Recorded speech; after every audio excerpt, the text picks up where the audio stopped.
శ్రీరామకృష్ణ నవయుగానికి నవీన ఆదర్శాలు 6వ భాగము.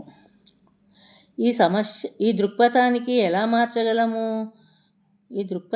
ఎలా మార్చగలము అనే క్వశ్చన్. ఈ సమస్యలన్నీ కేవలము భారతదేశానికి మాత్రమే చెందినవి కావు, ప్రపంచమంతటా ఉన్నాయి. వీటిని పరిష్కరించలేకపోవటం వలన ఆధునిక నాగరికత క్షీణిస్తుంది. కానీ ఈ పరిస్థితులు ఇలాగే కొనసాగవు. కొత్త నాగరికత రూపొంది తీరుతుంది.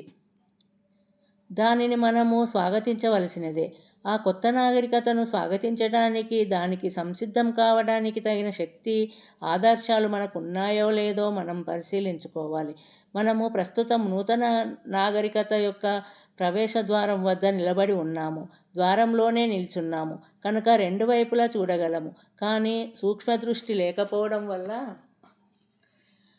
నేటి ప్రపంచంలో ఉన్న వినాశకర శక్తుల్ని మాత్రమే చూస్తున్నాము.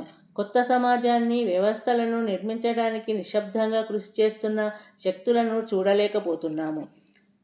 నిర్మాణాత్మక శక్తులని గమనించటం ద్వారా, సరిగా పరిశీలించడం ద్వారా మనం ఎన్నో విషయాలు నేర్చుకోగలుగుతాము. ఈ చారిత్రక పరిణామ కాలంలో శ్రీరామకృష్ణులు నూతన శక ఆవిర్భావానికి ఎలా దోహదం చేశారో చూద్దాము. జై శ్రీరామకృష్ణ.